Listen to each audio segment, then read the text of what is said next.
وہ new York, Berlin, Singapore, London یا Paris جیسے کسی بھی ویسٹرن شہر یا ویسٹرن علاقے کا نہیں ہے، بلکہ اس سعودی عربیہ کا ہے کہ جس کو اسلام کے سب سے پوتر مطلب کہ سب سے مقدس علاقے کے طور پر جانا جاتا ہے۔ ویڈیو زیادہ پرانا بھی نہیں ہے بلکہ اسی مہینے کا ہے اور ابھی چند دن ہی گزرے ہیں۔ اب آپ میں سے بہت سارے لوگ یہ سوچ رہے ہوں گے کہ آخر اس میں کون سی بڑی بات ہے، کیونکہ سعودی عربیہ میں بھی تو اب یہ سب کچھ نارمل ہو چکا ہے اور پچھلے کچھ سالوں سے لگاتار اس طرح کی ویڈیوز تو سعودی عربیہ سے آتی ہی رہتی ہیں۔ تو اگر آپ لوگ بھی بالکل ایسا ہی سوچ رہے تھے تو ہم آپ کو بتاتے چلیں کہ آپ ایسا ہرگز نہ سوچیں، کیونکہ جب سے ہی یہ ویڈیوز یا اس سے جڑی ہوئی نیوز سوشل میڈیا پر وائرل ہوئی ہے، تب سے اس کو لے کر کافی ہنگامہ مچا ہوا ہے، اور اس کی مین وجہ یہی ہے کہ سعودی عربیہ میں بھی جس خاص جگہ پر، جس خاص علاقے پر یہ میوزک کنسرٹ ہوا ہے، یا یہ کہیں کہ جس جگہ کی یہ ویڈیو ہے، وہ دراصل کوئی عام جگہ نہیں ہے، بلکہ اس کو تو مسلم اتہاس کی سب سے خطرناک، سب سے ڈراونی، یا پھر اگر ہندی میں بھی کہیں تو آپ کہہ سکتے ہیں کہ سب سے شراپت جگہ کے طور پر جانا جاتا ہے۔ اب یہ جگہ سعودی عربیہ میں بھی کہاں پر ہے، خطرناک کیوں مانی جاتی ہے، آخر یہاں پر ہوا کیا تھا، اور یہ میوزک کنسرٹ یہاں پر کیوں کرایا جا رہا ہے، ان سارے ہی سوالوں کے جواب جانیں اس سے پہلے ہم یہی جان لیتے ہیں کہ آخر 8 سے 14 یا 1450 سال پہلے آخری پیغمبر مطلب کہ حضرت محمد صلی اللہ تعالی علیہ وسلم نے خود اس جگہ سے ریلیٹڈ کیا فرمایا تھا، اور اپنے فالوورز مطلب کہ مسلمانوں کو اس جگہ سے ریلیٹڈ کیا بڑی اور اہم وارننگ دی تھی۔ حضرت عبداللہ ابن عمر بیان کرتے ہیں کہ جنگ تبوک کا وقت تھا کہ جب مسلمانوں کا سامنا رومن سے ہونا تھا۔ سفر کرتے ہوئے تمام مسلمان جب نبی علیہ السلام کے ساتھ مدائن صالح نام کے ایک علاقے سے گزرے تو یہاں پر کچھ دیر کے لیے قیام کر لیا، مطلب کہ یہاں پر کچھ دیر کے لیے ٹھہر گئے، مگر نبی علیہ السلام کو جیسے ہی اس بات کی خبر ہوئی کہ یہ علاقہ کوئی اور نہیں بلکہ مدائن صالح ہے، تو آپ نے فوراً ہی اپنے تمام ساتھیوں کو، تمام مسلمانوں کو خبردار کیا۔ آپ نے کہا کہ یہ وہی جگہ ہے کہ جہاں پر حضرت صالح علیہ السلام کی قوم کے اوپر اللہ کا عذاب آیا تھا، تو یہاں پر غم کے آنسو بہاتے ہوئے عبرت حاصل کرو، نہ کہ خوشیاں مناؤ، یا پھر یہاں پر قیام کرو کہ کہیں ایسا نہ ہو کہ تمہارے اوپر بھی خدا کا وہی عذاب آ جائے کہ جو ان لوگوں کے اوپر آیا تھا۔ جبکہ صحیح مسلم کے اندر اس واقعے کو اور بھی ڈیٹیل کے ساتھ ایکسپلین کیا گیا ہے اور بتایا گیا ہے کہ جب مسلمان یہاں پر ٹھہرے تھے تو انہوں نے یہاں کے علاقے کے جو کنویں تھے ان سے پانی لیا تھا، باقاعدہ آٹا وغیرہ گوندا تھا، یعنی کھانے وغیرہ کا پورا انتظام کر لیا تھا، لیکن نبی علیہ السلام نے فوراً حکم دیا کہ اس آٹے کو جانوروں کو کھلا دو، پانی کو پھینک دو، اور پانی صرف اور صرف اس کنویں سے لو کہ جہاں سے حضرت صالح علیہ السلام کی اونٹنی پانی پیا کرتی تھی۔ دوستو اس علاقے سے جڑی ہوئی ان حدیثوں سے کلیئرلی یہ پتا چلتا ہے کہ ان جگہوں پر میلہ وغیرہ لگانا یا ان جگہوں کو اپنے مزے کے لیے استعمال کرنا تو دور، بلکہ نبی علیہ السلام نے تو یہاں پر ٹھہرنے یا پھر ان کو اپنے باقی ضروری کاموں کے لیے استعمال کرنے سے بھی منع فرمایا ہے، کیونکہ یہ ڈراونی اور خوفناک جگہیں صرف اور صرف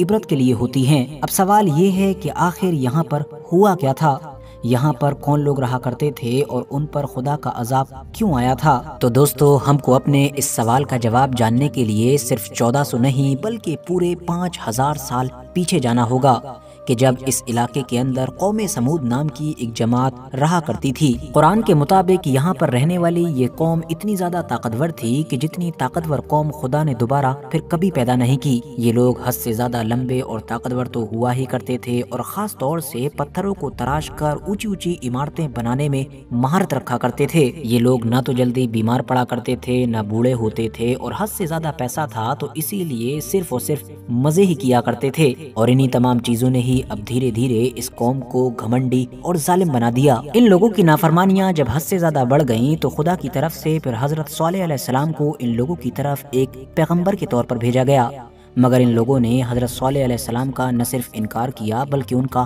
مذاق بھی اڑایا۔ ان سے کہا کہ اے صالح تو ہم میں سے بڑا امید والا تھا، تو ہم کو ان بتوں کی عبادت سے روکتا ہے کہ جن کی عبادت ہمارے باپ دادا کرتے آئے ہیں۔ ان لوگوں نے حضرت صالح علیہ السلام کو چیلنج کرتے ہوئے کہا کہ اے صالح اگر تو واقعی اللہ کا ایک سچا نبی ہے تو پھر اس پہاڑ کی چٹان سے ہمارے لیے ایک حاملہ مطلب کہ پریگننٹ اونٹنی نکال کر دکھا۔ ساتھ ہی ان لوگوں نے اس اونٹنی کے ساتھ بھی بہت ساری کنڈیشنز لگا دی، مطلب کہ وہ ایسی ہونا چاہیے اور یہ ہونا چاہیے۔ حضرت صالح علیہ السلام نے جواب میں کہا کہ اگر میں واقعی ایسا کر دوں مطلب کہ معجزہ دکھا دوں تو کیا تم لوگ ایمان لے آؤ گے؟ ان لوگوں نے جواب دیا کہ ہاں ہم لوگ ایمان لے آئیں گے۔ حضرت صالح علیہ السلام نے خدا سے دعا کی اور دعا کے بدلے میں فوراً ہی ایک خاص چٹان سے بالکل ویسے ہی اونٹنی باہر نکل کر آئی کہ جس طرح کی اونٹنی کی ڈیمانڈ ان لوگوں کی طرف سے کی گئی تھی۔ قرآن پاک نے اس واقعے کو ذکر کرتے ہوئے کلیئرلی ہم لوگوں کو یہ بھی بتایا ہے کہ پھر حضرت صالح علیہ السلام نے اپنی قوم کے لوگوں سے کہا تھا کہ میری قوم کے لوگوں، یہ اللہ کی اونٹنی ہے جو تمہارے لیے ایک نشانی ہے، تو تم اس کو چھوڑ دو۔ مطلب خدا کا حکم ہے کہ اس کو قتل نہ کرو بلکہ اس کو اللہ کی زمین کے اندر گھومنے پھرنے دو، کھانے پینے دو، کیونکہ یہ تمہارے لیے آزمائش ہے، اور اس کو تکلیف مت دینا ورنہ تمہارے اوپر عذاب آ جائے گا۔ اب ساتھیو دلچسپ بات یہ تھی کہ ایک دن یہ اونٹنی پانی پیا کرتی تھی، جبکہ نیکسٹ ڈے مطلب کہ اگلے دن باقی جو لوگ تھے، پوری قوم سمود تھی، وہ پانی پیا کرتی تھی۔ مگر اس چیز کا خدا کی طرف سے انعام یہ بھی تھا کہ جس دن یہ اونٹنی پانی پیا کرتی تھی اسی دن دودھ دیا کرتی تھی، اور دودھ اتنا زیادہ دیا کرتی تھی کہ وہ پوری قوم کے لیے ہی کافی ہوا کرتا تھا۔ دھیرے دھیرے کچھ دن گزرے اور پھر قوم سمود کے جو کچھ بڑے بڑے سردار تھے انہوں نے سازش کی، اور سازش کے ذریعے پھر اپنی ہی قوم کے ایک بندے کو اکسایا، جس بندے نے جا کر پھر اس اونٹنی کو قتل کر ڈالا۔ اونٹنی کے قتل کے بعد یہ تمام سردار گھمنڈ میں آ کر کہنے لگے کہ اے صالح، اگر تو واقعی ایک سچا نبی ہے تو پھر وہ عذاب لا کر دکھا کہ جس کی تو ہم کو دھمکی دیا کرتا تھا۔ حضرت صالح علیہ السلام نے جب اونٹنی کے قتل کے بارے میں سنا تو آپ کو بہت دکھ ہوا، اور آپ نے کہا کہ صرف 3 دن اپنے گھروں پر عیش کے ساتھ گزار لو، کیونکہ اس کے بعد تمہارے اوپر خدا کا عذاب نازل ہوگا۔ اور بالکل ویسا ہی ہوا، کیونکہ تیسرے دن جب یہ تمام لوگ اپنے اپنے گھروں پر مستیاں کر رہے تھے تو ان کے اوپر خدا کا ایک بڑا عذاب آیا کہ جس کو قرآن کے اندر ایک تیز آواز یا ایک خطرناک چیخ کی فارم میں بتایا گیا ہے، ایک ایسی آواز یا چیخ کہ جس سے مانو لوگوں کے دل پھٹ گئے تھے۔ اگلے دن جب صبح ہوئی تو مانو سب کچھ بدل چکا تھا، پورا علاقہ ویران ہو چکا تھا، کوئی بھی منکر زندہ نہیں بچا تھا، جبکہ ان کے وہ اونچے اونچے مکان اور محل کے جن پر ان لوگوں کو ناز تھا وہ پوری طریقے سے ویران ہو چکے تھے۔ اب قوم سمود کے اوپر ایگزیکٹلی یہ عذاب کس طرح سے آیا ہوگا، کس فارم میں آیا ہوگا، اس کو لے کر تو بہت ساری الگ الگ طرح کی سائنٹیفک تھیوریز بھی پیش کی جاتی ہیں، مگر آپ بس اتنا سمجھ لیجئے کہ ہزاروں سال گزر جانے کے بعد بھی آج بھی اس عذاب کا اثر صاف طور پر نظر آتا ہے۔ دور سے ہی یہ جگہ بہت زیادہ عجیب، خوفناک، خطرناک اور عبرتناک محسوس ہوتی ہے۔ یہی وجہ ہے کہ پچھلے سینکڑوں سالوں سے ہی لگاتار مسلمان تو مسلمان بلکہ غیر مسلم بھی اس علاقے سے دوری بنا کر رکھتے آئے ہیں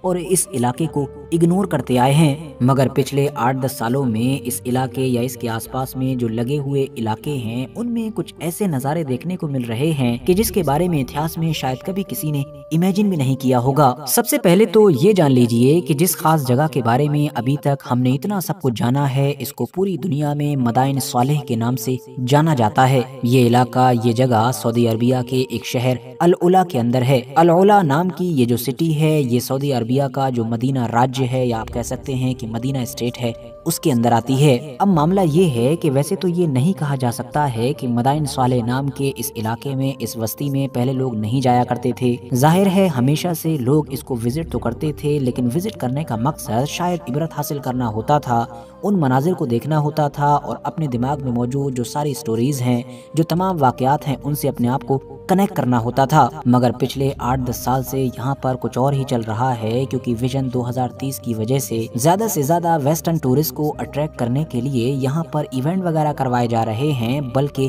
میوزک کنسرٹ ہو رہے ہیں۔ 2021 میں بھی اس وقت اچانک سے سوشل میڈیا پر خوب بوال مچا تھا جب یہ خبر پوری دنیا میں پھیلی تھی کہ اتہاس میں پہلی بار اس خاص جگہ پر ایک میوزک کنسرٹ ہوا تھا کہ جس کے اندر ایک مشہور اٹالین پرفارمر نے پرفارم کیا تھا۔ اس کے علاوہ بھی یہاں پر لگاتار الگ الگ طرح کے ایونٹس، یا آپ کہہ سکتے ہیں کہ الگ الگ طرح کے میلے لگتے آ رہے ہیں، اور اب پچھلے کچھ دنوں سے یہ جگہ سوشل میڈیا کے اوپر ایک بار پھر سے چھائی ہوئی ہے، اور اس کی مین وجہ یہی ہے کہ ابھی چند دن پہلے ہی مطلب کہ 4 اپریل 2025 کے دن اسی سعودی عربیہ کے شہر مطلب کہ العلا کے ایک علاقے ایلیفینٹ راک کے پاس میں ایک میوزک کنسرٹ ہوا ہے۔ یہ علاقہ دراصل مدائن صالح سے لگا ہوا ہی مانا جاتا ہے، اور اس کنسرٹ کو ایک مشہور جرمن گروپ کائنو میوزک کے دوارا کیا گیا تھا۔ اب یہ تو ہم شروع میں ہی جان چکے ہیں کہ اس بات میں کوئی شک نہیں ہے کہ جب سے ویژن 2030 پر کام شروع ہوا ہے